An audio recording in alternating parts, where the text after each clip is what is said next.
Don Farrell is heading for Beijing this morning, hoping to unwind the remaining trade barriers imposed as the relationship between Australia and China plummeted in 2020. While Australian coal has returned to China and there are signs the dispute over barley may be resolved, heavy sanctions remain on exports worth billions to the economy. The senator is only the second cabinet minister to visit China since Beijing ended a high-level diplomatic freeze last year. The two campaigns pushing for a no vote in the Voice to Parliament referendum have merged in a move aimed at unifying their message. Until now, the two main groups were the Warren Mundine-led Recognise a Better Way and Fair Australia, the group with the backing of Shadow Indigenous Australians Minister Jacinta Nampijinpa-Price. Both will now front the joint campaign, which will be called Australians for Unity. The inquiry into the prosecution of former Liberal staffer Bruce Lehrmann has heard prosecutor Shane Drumgold feared there may have been political interference with the investigation. Mr Drumgold has faced a third day of intense questioning as the inquiry looks into his allegations that police pressured him not to pursue the case. And Pakistan's former Prime Minister Imran Khan has pleaded not guilty to corruption charges a day after his arrest sparked nationwide protests.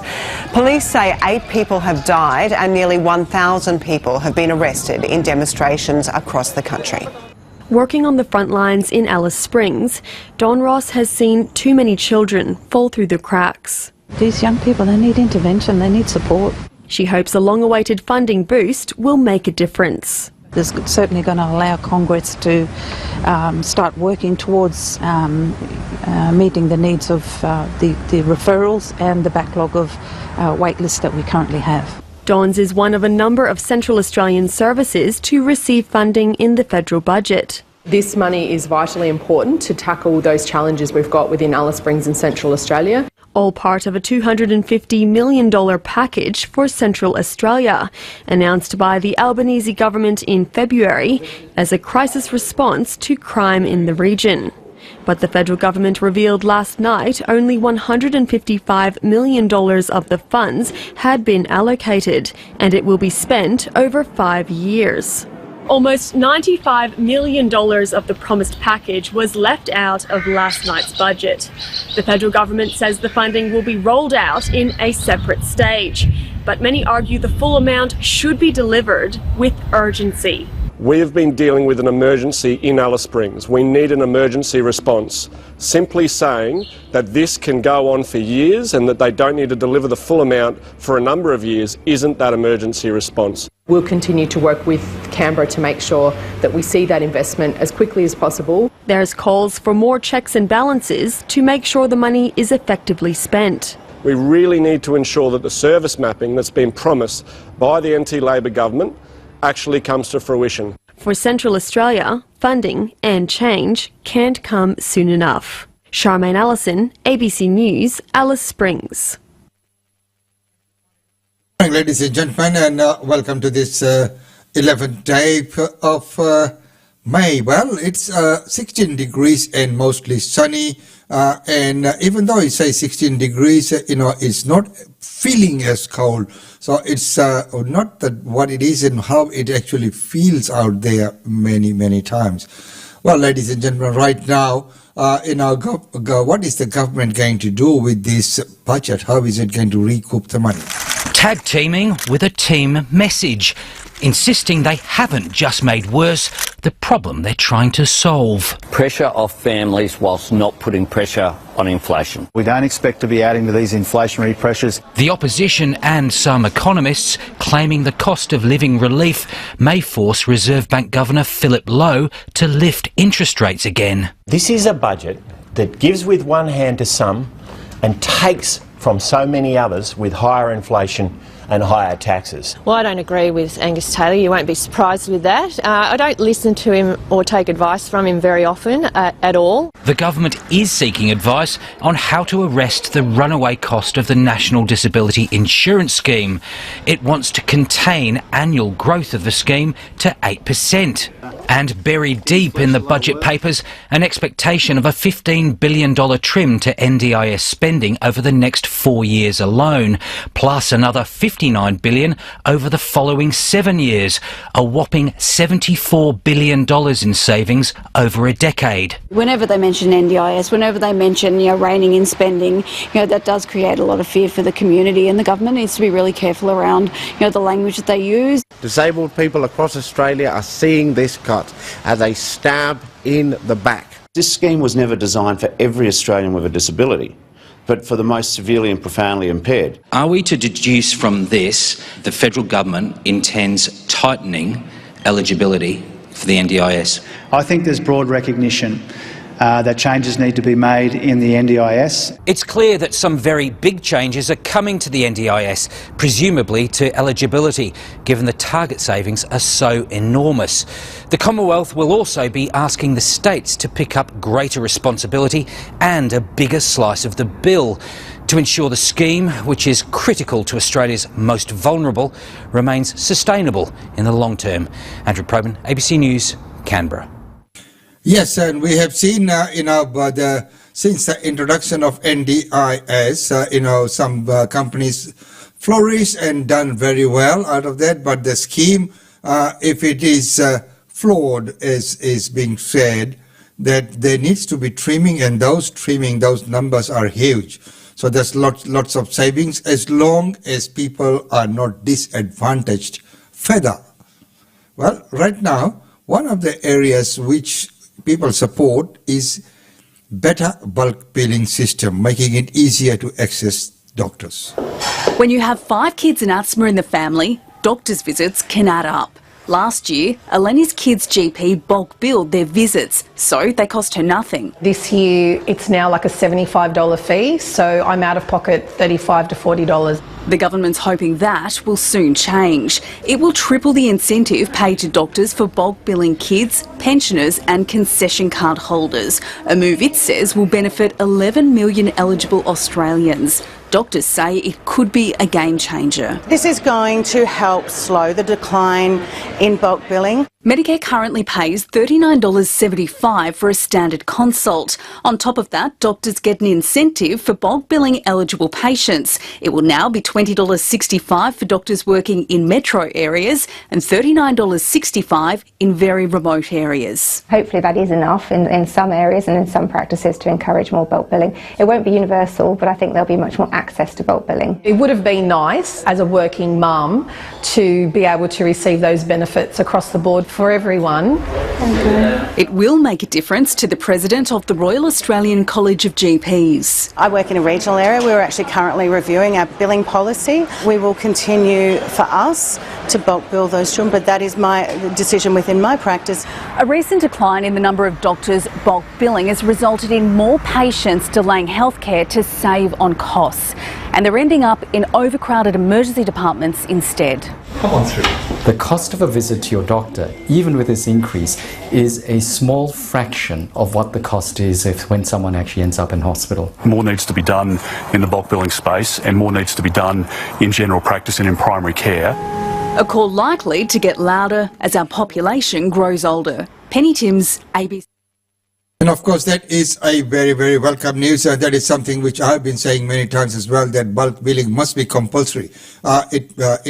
People should not have to worry about going to a doctor and then paying for the services and then going to claim it, going to the form. So as long as you've got a Medicare card, you should be able to go to any doctor, any GP of your choice and not have to worry about whether they'll bulk bill or not. So it should be uniform. There should be uniformity across the, we are looking at so many different services in so many different segments, but health and going to a GP should not be as hard. So I really, really support that move. Right now, going to games, going to functions, going to events, we always have spectators who sometimes get a bit carried away. So New South Wales government is considering lifetime ban on rowdy spectators. Here's the report. Everybody should be concerned about it. There's no doubt about that. And what we saw in the recent soccer match was deplorable behaviour by any standard. Is it on the rise? Yes and no. We get peaks and troughs in this. Sometimes we have an occasion where it heightens and then it drops off and it heightens again. I think this time around, though, this incident has really drawn a big highlight. When something gets to a stage of being physical, then it really is a serious problem. So do you welcome the New South Wales Government review of whether stronger measures are required to deter this type of behaviour in sporting arenas? Absolutely. Any level of government that can give all officials in all sports some certainty about the future, some capacity to eliminate people who are not needed in and around sporting venues, then I'm all for that, and we're all ears, we'll listen. And what I would hope, though, is before this is enacted, that the state government, the Sports Minister, brings together all of the various sports in the one tent at the one time, and we can all have an input into how the legislation might work and some of the practical difficulties that will be associated with making it work. But I'm all for anything that can help us along that road, for sure and certain. And so if such a meeting were to be held, would you say that lifetime bans are indeed the answer? Well, certainly part of the equation. For incidents such as that, well, I'd go a step further. With a lifetime ban, I think all sports that the perpetrator of a particular incident to that gravity, their name should be registered with all sports as a persona non grata. The person can no longer be registered in any sport, not just the sport from which the action occurred. Now, that might be a bridge too far, I'm not sure. But I certainly believe that actions such as that lifetime ban should be mandatory. And, you know, the levels of abuse, the graduation of scale between one form of abuse to another really isn't all that different, except perhaps if it gets to a physical stage. But yeah, I mandatory, if that's what they want to do, I'm all for that, absolutely. How would you see such a ban being exercised, and who would make that decision? Do you think that in the event of an incident happening on the sidelines of a match or in the stands, that then if the police are involved, for instance, the matter goes to court, should this be a matter for legislation and for judges to decide that if a conviction is recorded, that then also this person may then face a lifetime ban because of the gravity of what took place? Or is this up to sporting bodies to make a decision on whether someone indeed is fit to return to the stands? Love to think that it would be a collaborative approach between both sides, you know, or both sides, but a collaborative approach by both those who enforce the law professionally and those who are asked to continue to make sporting arenas a safe place in a voluntary capacity. The great difficulty with the legislation won't be the legislation itself. It will be the capacity for sporting clubs to be able to enforce the intent of the legislation. That's a really difficult assignment for a small, willing, noble band of volunteers at each sport. Particularly, I can only speak for rugby league and rugby league refereeing, I guess.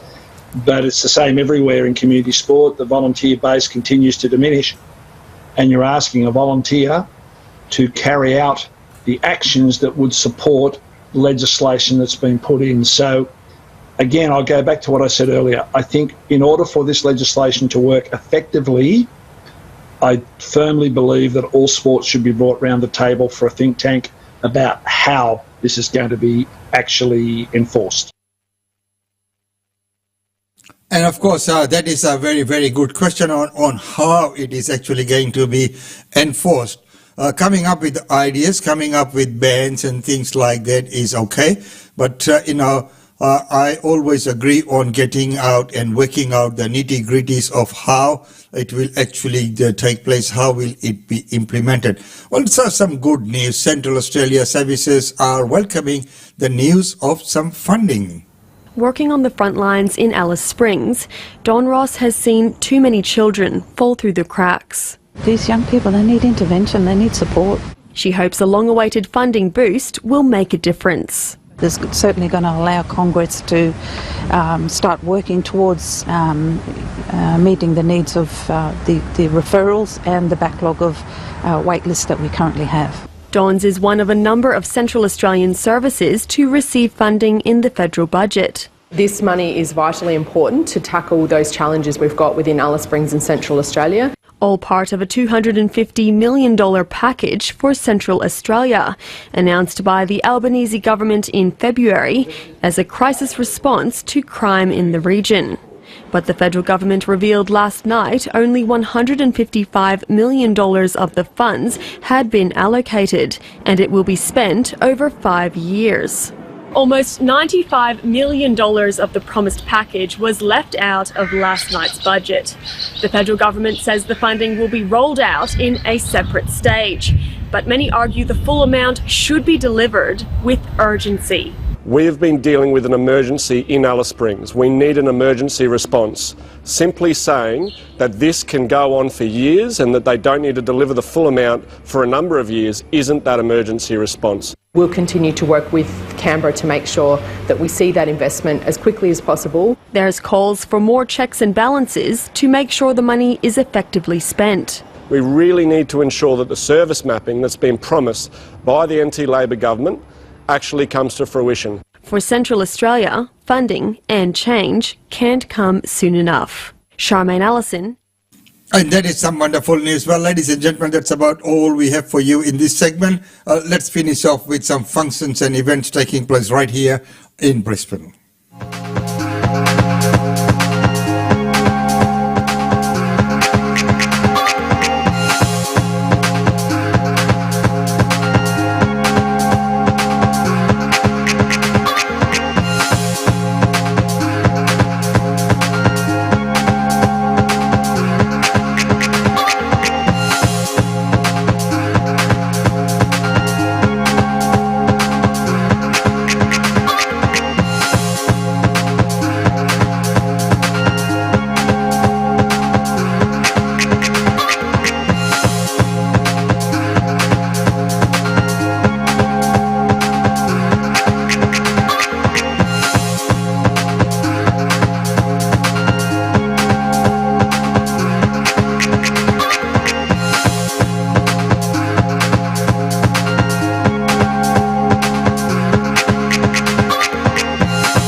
Ladies and gentlemen, that's about all we have time for you in this segment. It's been wonderful having your company as usual. Well, until tomorrow, it's goodbye from us.